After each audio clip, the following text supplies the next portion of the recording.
OKDV, as disassociated itself from the December 7th nationwide planned protest by veterans in Nigeria. Speaking on behalf of the veterans, the veteran voice President Dr. Roy OKDV and Deputy National Coordinator of the retired members of Nigeria Armed Forces, Dr. Halwa Abdullahi, disclosed this at a media briefing in Abuja. They stated that the protest was initially proposed for reasons bordering around poor welfare, among others. The coalition, which comprises of about 9 veterans bodies, stated that having met with relevant government agencies who are already attending to their demands, they see no need for the planned protest. Put his hand to the plow to look at all the concerns and address them legitimately. It has to do with protests right now for the fact that the time is not right.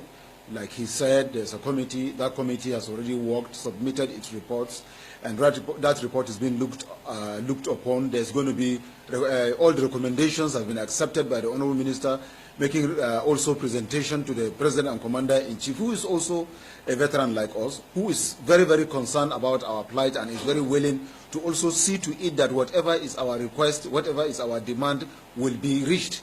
So at this juncture, there is just no point for anybody to begin to go to the street to say he wants to protest. What are you protesting for? First and foremost, there is an organization, or there are organizations that are representing you.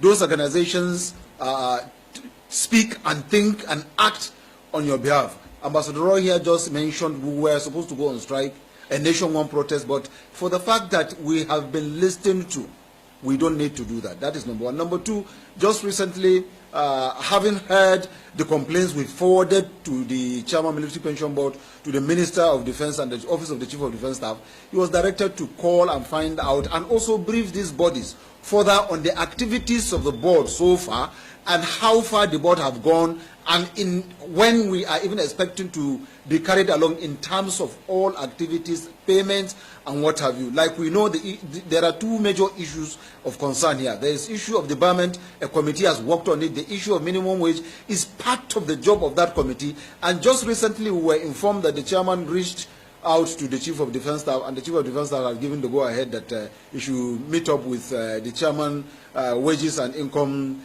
Commission. So we are saying that hold on until when your organized bodies say this is the time to do it. But clearly, intelligence indicates that those that are out there trying to go on protest does not belong to any of the recognized bodies so far accepted, duly registered with the Ministry of Defense, with the Office of the Chief of Defense Staff, with the Office of the Director of Veterans Affairs, and the Military Pension Board. So if everybody goes out in the name of protest, that does not come from these bodies, I can assure you that we do not know that person, and that person will be acting for his own or her own self.